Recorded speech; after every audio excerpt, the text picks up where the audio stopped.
Okay. तर मी तुम्हाला काय म्हणत होतो की आज आपला जो क्वेश्चन आहे तो opportunities in the service sector, म्हणजे सर्व्हिस सेक्टरमध्ये कोणकोणत्या अपॉर्च्युनिटीज उपलब्ध आहेत त्याच्या बाबतीत हा क्वेश्चन आहे. The service sector contribute significantly to the growth of the economy, म्हणजे एखाद्या देशाची इकॉनॉमी ग्रो व्हायला खूप चांगल्या प्रकारे सर्व्हिस सेक्टर कॉन्ट्रीब्यूट करतो, योगदान त्याचं खूप चांगलं आहे. It provides employment, generate foreign exchange and contribute to the GDP of a nation, म्हणजे त्याच्यामुळे आपल्याला रोजगार संधी उपलब्ध आहे, त्याच्यानंतर फॉरेन एक्सचेंज मिळते आणि GDPला कॉन्ट्रीब्यूट करतो service sector. In India and in several other countries the service sector offers great opportunities, म्हणजे खूप चांगल्या चांगल्या ऑपॉर्च्युनिटीज सर्व्हिस सेक्टर इंडियामध्ये आणि इतर देशांमध्ये आपल्याला प्रोव्हाइड करतो.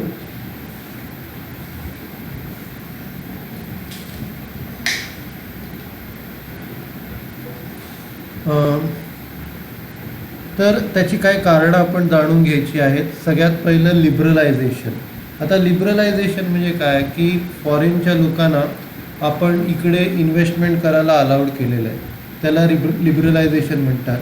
The industrial policy of 1991 has liberalise the Indian economy including the services sector. तर ही इंडस्ट्रियल पॉलिसी आहे 1991ची, त्यांनी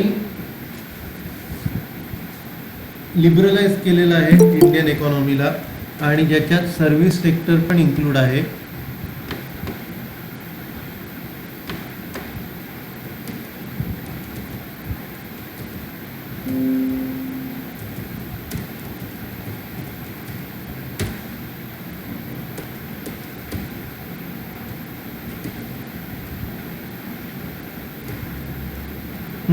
तर मी तुम्हाला काय म्हणत होतो की 1991ची जी लिबरलाइज पॉलिसी आहे त्याच्यात सर्व्हिस सेक्टर पण इन्क्लूड केलेलं आहे. The service sector is open to the private sector. आता हा सर्व्हिस सेक्टर प्रायव्हेट सेक्टरसाठी पण ओपन झालेला आहे. For example banking, insurance, telecommunication, airlines etcetera have been privatised. तर असे कोणते कोणते सेक्टर आहेत ज्यांना प्रायव्हेटायझेशनची परमिशन दिलेली आहे, ज्याच्यात बँकिंग आहे, इन्शुरन्स आहे, टेलिकम्युनिकेशन आहे, एअरलाइन्स आहेत, हे सगळे प्रायव्हेटाईज झालेले आहेत. तर त्याच्या अगोदर 1991च्या अगोदर this sector were the monopoly of the public sector, म्हणजे त्याच्यावरती जी मोनोपोली होती ती पब्लिक सेक्टरची होती. Due to privatisation there is a good competition between the private sector and public sector. पण प्रायव्हेटायझेशन झाल्यामुळे एक चांगली कॉम्पिटिशन आपल्याला बघायला मिळते प्रायव्हेट सेक्टरमध्ये आणि पब्लिक सेक्टरमध्ये. The competition has improved efficiency of the firm. तर या कॉम्पिटिशनमुळे काय झालेलं आहे, फर्मची एफिशियन्सी वाढायला लागलेली आहे. Therefore liberalisation of Indian economy has open up opportunities for private parties in the service sector. तर लिबरलायझेशनमुळे काय झालेलं आहे की प्रायव्हेट सेक्टरची दारं ओपन झालेली आहेत सर्व्हिस सेक्टरसाठी. तर हा पहिला पॉईंट होता लिबरलायझेशन. दुसरा पॉईंट आहे fast growth in service sector. तर गुड्स सेक्टरच्या तुलनेमध्ये सर्व्हिस सेक्टरची जी ग्रोथ आहे ती फास्ट आहे. The service sector is growing at a faster rate as compare to primary and secondary sector. तर जर समजा आपण कम्पेअर केली तर सर्व्हिस सेक्टर हा फास्ट रेटनी वाढतो आहे. The growth in the service sector good opportunities to the existing firms and to those who want to enter in to service sector. तर इथे कसं चांगल्या ऑपॉर्च्युनिटीज आहेत आधीच्या ज्या फर्म्स आहेत त्यांच्यासाठी इथे ग्रो व्हायला. Currently the service growth rate is about 10% despite economic slow down in the world. म्हणजे आत्ता स्लो डाऊनची फेज चालू आहे तरीसुद्धा सर्व्हिस सेक्टर 10% दरवर्षी वाढतो आहे. India is the second fastest emerging country in the services growth behind China. तर चायनाच्या मागे इंडियाचा दुसरा नंबर लागतो ग्रोथमध्ये. In of the service sector the growth is very high. काय काय सर्व्हिस सेक्टरमध्ये ग्रोथ बऱ्यापैकी जास्त आहे.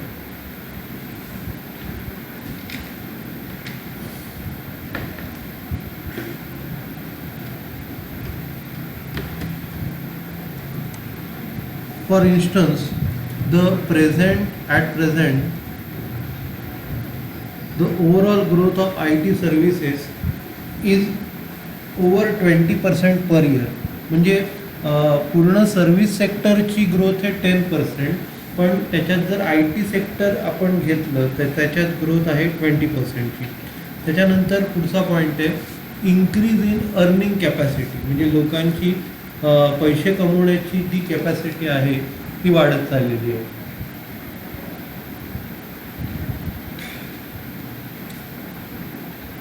There is a huge potential for growth in the service sector due to increase in disposable income, increasing urbanisation and growing middle class. म्हणजे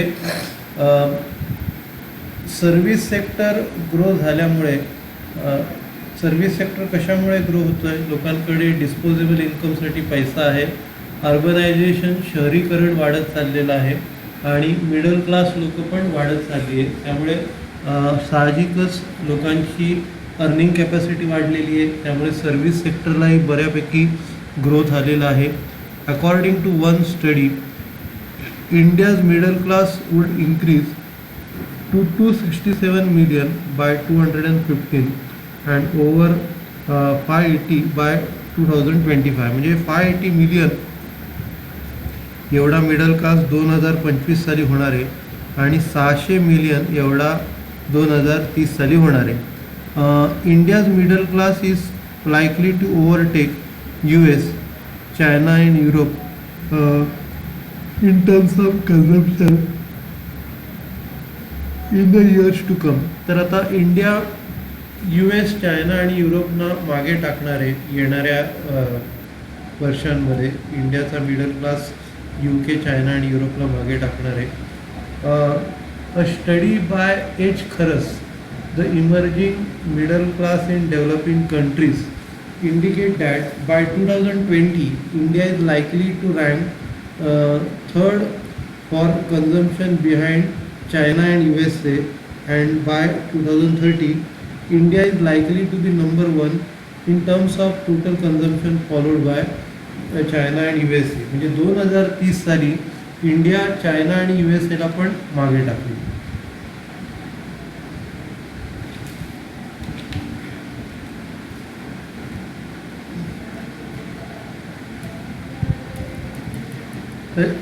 त्याच्यानंतर then study by H खरस indicates that by 2020 India would have 11% US dollar 3733 billion in terms of consumption, and 2013 India's share in total consumption would increase by 23%. म्हणजे 23% आपलं consumption वाढणार आहे 2030 पर्यंत. नंतर पुढचा पॉईंट आहे फॉरेन डायरेक्ट इन्व्हेस्टमेंट. तर फॉरेन डायरेक्ट इन्व्हेस्टमेंट आज लोक करत आहेत. The service sector is likely to gain considerably by FDI, म्हणजेच foreign direct investment flow, which gives good opportunity for professionals to enter into service sector. की जे चांगली opportunity प्रोफेशनल्सना देत आहेत सर्व्हिस सेक्टरमध्ये एंटर करायची. The government has allowed even up to 100% in certain sectors. तर काही सेक्टरमध्ये गव्हर्नमेंटनी 100%पर्यंत अलाउड केलेलं आहे. For instance sectors like export, consultancy, advertising, tourism etcetera, FDI is allowed up to 100%. म्हणजे काही सेक्टर्स जशी एक्सपोर्ट आहेत, कन्सल्टन्सी, ॲडव्हर्टायझिंग आहे, टुरिझम आहे, तर तिकडे FDI 100% अलाउड आहे.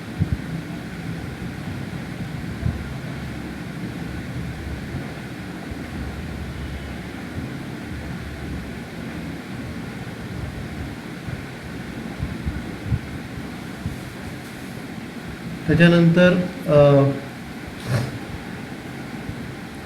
प्रायव्हेट बँकिंग आणि टेलिकॉममध्ये फॉरेन डायरेक्ट इन्व्हेस्टमेंट 74% अलाउड आहे. FDI bring certain benefits to Indian partners. FDIमुळे इंडियाच्या पार्टनर्स लोकांना काही बेनिफिट मिळतात. पुढचा पॉईंट आहे इन्क्रीज इन एक्सपोर्ट अर्निंग्स. म्हणजे जे परदेशातून आपल्याला जे पैसे आपण कमवतो, एक्सपोर्ट अर्निंग, ते आपले वाढत चाललेले आहेत. The service export sector provide good opportunities for entrepreneurs. म्हणजे जे एंटरप्रेनर्स लोक आहेत त्यांना एक्सपोर्ट सेक्टर खूप चांगल्या ऑपॉर्च्युनिटीज प्रोव्हाइड करतो. This is because the service export sector is witnessing tremendous growth despite global slow down in 2008-9 and 10-11. याचं कारण असं की जरी स्लो डाऊन आला 2008-9ला आणि 11-12ला, तरी पण चांगली ग्रोथ इंडियामध्ये चाललेली आहे. The service export sector contributes about 35% of the total export of India. तर सर्व्हिस एक्सपोर्ट जे आहेत ते 35% आहे. टोटल जो एक्सपोर्ट केला जातो त्याच्यात 35% हे सर्व्हिस सेक्टरचे. For instance in 2010-11 the merchandise export were $250 billion.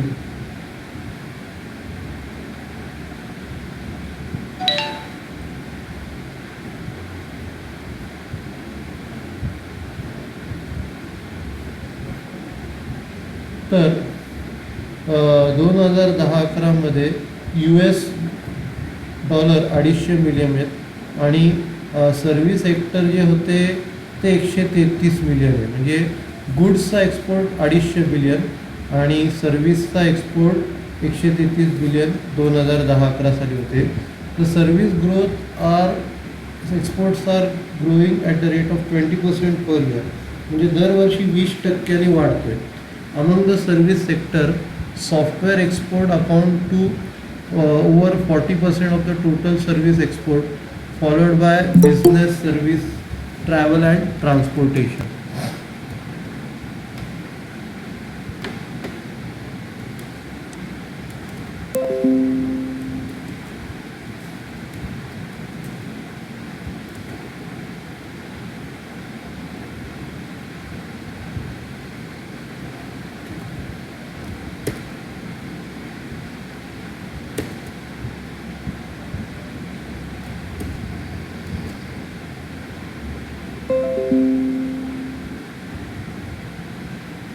पुढचा पॉईंट आहे population growth. India is the fastest growing in terms of population. म्हणजे सगळ्यात जास्त जे पॉप्युलेशन कुठे जगामध्ये वाढतं आहे तर ते इंडियाचं वाढतं आहे. At present India is the second largest in population terms after China. म्हणजे आत्ताच्या घडीला इंडियाचा दुसरा नंबर लागतो पॉप्युलेशनच्या बाबतीत चायनाच्या नंतर. त्यानंतर India is likely to take over world number 1 position by 2030. म्हणजे 2030पर्यंत इंडिया पहिल्या नंबरवर येणार.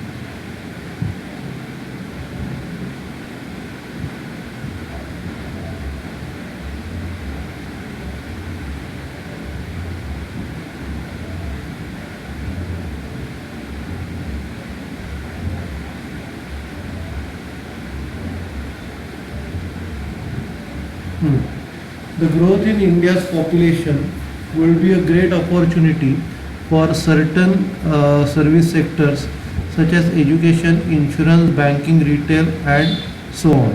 Okay.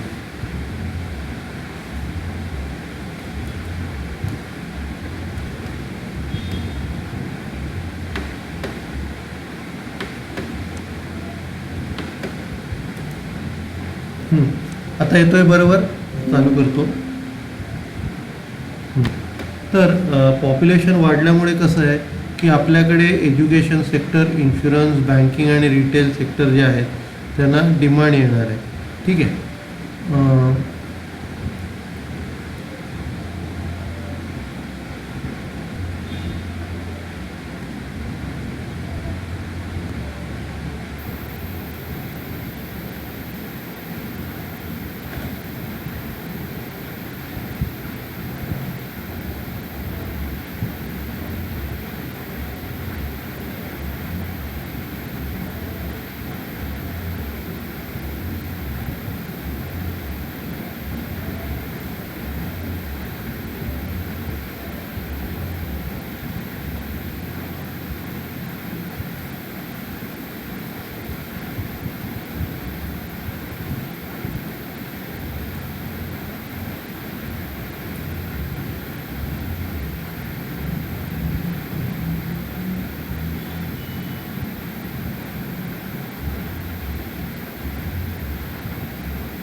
Hello sir.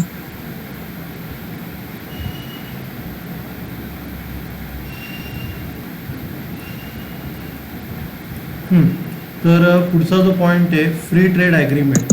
तर आता आपण काही फ्री ट्रेड ॲग्रीमेंटमध्ये कॉन्ट्रॅक्ट केलेला आहे एशियन नेशन्स बरोबर, की जेणेकरून आपल्याला काही लोकांबरोबर ट्रेड करायला सोपं जाईल, टॅक्स वगैरे आपल्याला कमी पडेल.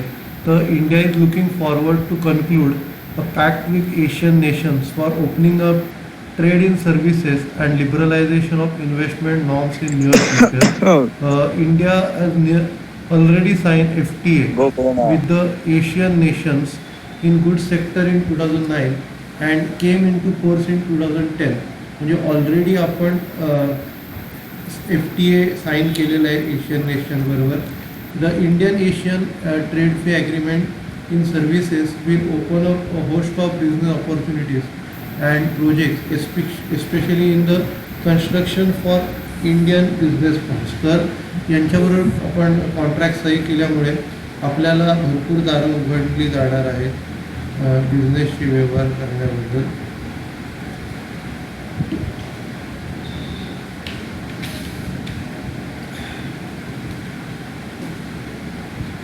तर त्याचा फायदा कसा होणार आहे? Construction of bridges. PDF already आहे, आपण रिव्हिजन घेतोय, तर सगळ्यांचं PDF आहे. द इंडियन याच्यात फायदा काय? परत एकदा मी पाठवील PDF तुम्हाला. Construction of bridges, canals, roads,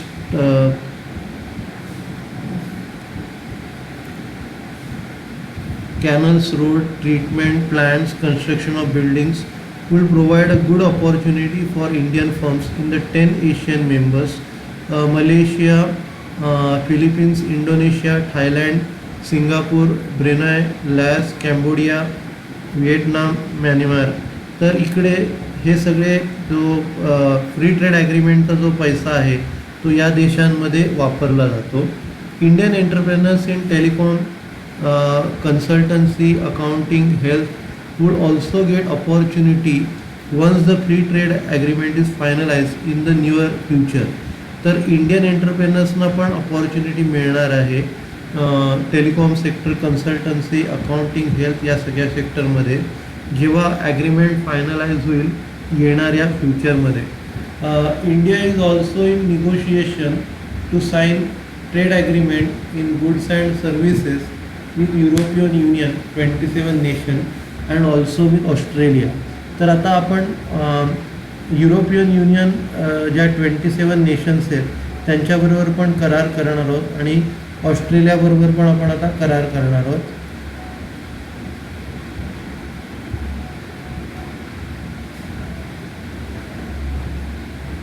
Once the free trade agreement are finalized and come into operation, Indian entrepreneurs will have good opportunities in such countries. तर एकदा का हे ट्रेड ॲग्रीमेंट फायनलाइज झाले तर इंडियन एंटरप्रेनर्सना त्या कंट्रीजमध्ये चांगल्या अपॉर्च्युनिटीज आहेत. त्याच्यानंतर पुढचा पॉईंट आहे growing professionalism. India is a growing pool of competent professionals. Various management institutes are grooming up professionals in the field of banking, insurance, hospitality, logistic, media and so on. तर आपल्याकडे भरपूर management institute आता चालू होत आहेत. Banking, insurance, hospitality, logistic, media या फील्ड्समध्ये. The availability of competent professional has a strong effect on the growth of service sector in India. तर एक चांगला प्रोफेशनलची अवेलेबिलिटी असणे ही एक मोठी इफेक्ट देऊन जाते सर्व्हिस सेक्टरसाठी. Therefore Indian entrepreneurs would have good opportunities in the service sector in the years to come.